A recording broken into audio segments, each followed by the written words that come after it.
Welcome to my YouTube channel FS10M. This channel mainly discuss about educational topic. Please subscribe this channel and press the bell icon. Support me, comment in the comment box and share to your all friends. আজ তোমাদের যে বিষয়টি নিয়ে আলোচনা করা হবে WB class 10 অর্থাৎ মাধ্যমিকের ইতিহাস অধ্যায় 2 সংস্কার বৈশিষ্ট্য ও পর্যালোচনা। এই অধ্যায়ে যে সমস্ত প্রশ্নগুলো খুবই গুরুত্বপূর্ণ বা যে সমস্ত প্রশ্নগুলো এবছরে মাধ্যমিক পরীক্ষার জন্য আসার মতো সেই সমস্ত প্রশ্ন নিয়ে আলোচনা করা হবে এবং তার উত্তর বলে দেওয়া হবে। তোমরা এই প্রশ্নগুলো খাতায় নোট ডাউন করে নাও। ফাইনাল ও টেস্ট ইউনিট টেস্ট পরীক্ষার জন্য খুবই গুরুত্বপূর্ণ প্রশ্ন এবং উত্তর আলোচনা করে দেওয়া হবে।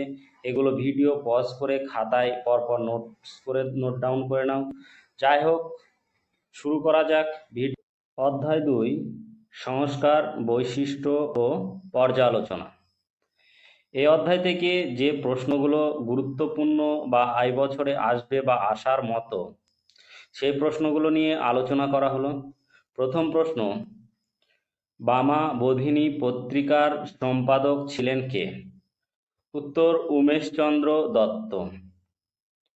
2 নম্বর প্রশ্ন, হিন্দু পেট্রিয়ট পত্রিকার প্রথম প্রকাশিত হয় কত সালে?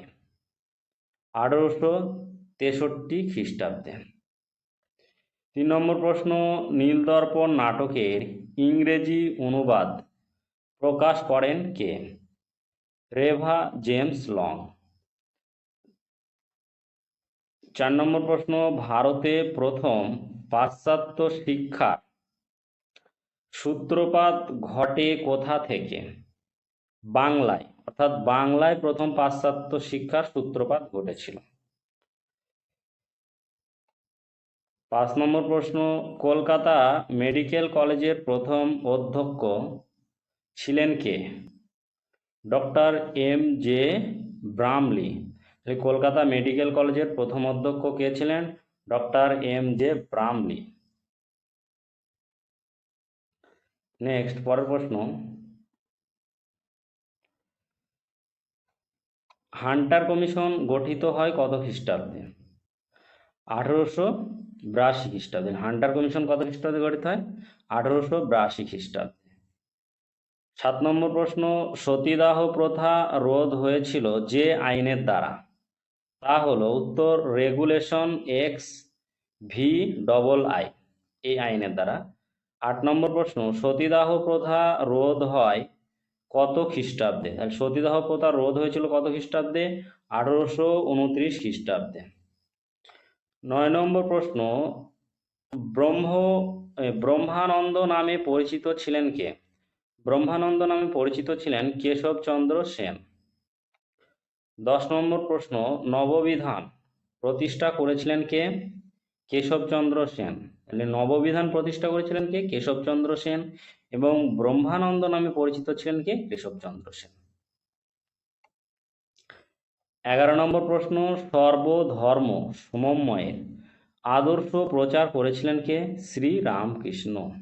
সর্বধর্ম সমন্বয়ের আদর্শ প্রচার করেছিলেন কে? শ্রী রামকৃষ্ণ। 12 নম্বর প্রশ্ন, নীলদর্পণ নাটকটির রচয়িতা কে?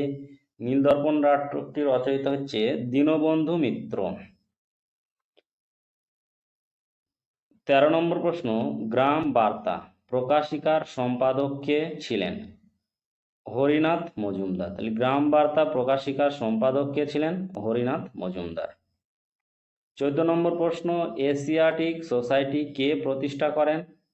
Sir William Jones. Asiatic society কে প্রতিষ্ঠা করেন? Sir William Jones. 15 নম্বর প্রশ্ন, শ্রীরামপুর ত্রয়ী কাদের বলা হয়? শ্রীরামপুর ত্রয়ী বলা হয় উইলিয়াম কেরি, মার্সম্যান, এখানে বানানটা একটু ভুল আছে, মার্সম্যান এবং উইলিয়াম ওয়ার্ডকে একত্রে শ্রীরামপুর ত্রয়ী বলা হয়। 16 নম্বর প্রশ্ন, হিন্দু কলেজ কত খ্রিস্টাব্দে প্রতিষ্ঠিত হয়? 1817 খ্রিস্টাব্দে।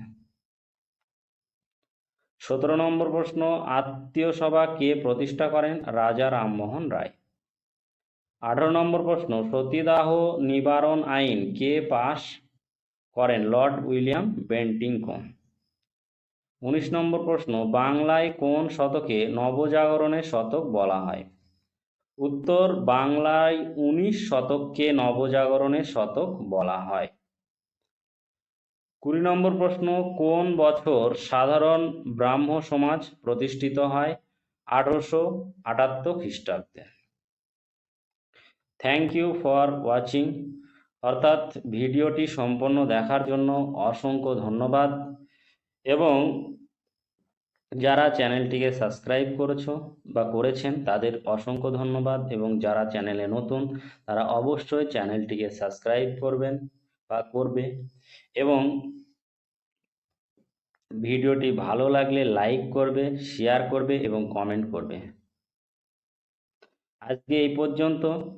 এর আগের ভিডিওগুলো বিভিন্ন প্লে লিস্ট করা আছে, Bangla video Bangla playlist, ইতিহাস ভিডিও ইতিহাস প্লে লিস্ট, এবং এরপরেও বিভিন্ন ভিডিও যে সমস্ত সাবজেক্ট ওয়াইজ ভিডিও আপলোড করা হবে।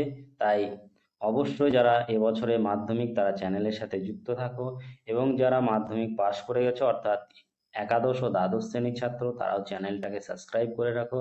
সামনের মাস থেকে একাদশ ও দ্বাদশ শ্রেণীর ভিডিও আপলোড করা হবে। ধন্যবাদ অসংখ্য। Thank you for watching.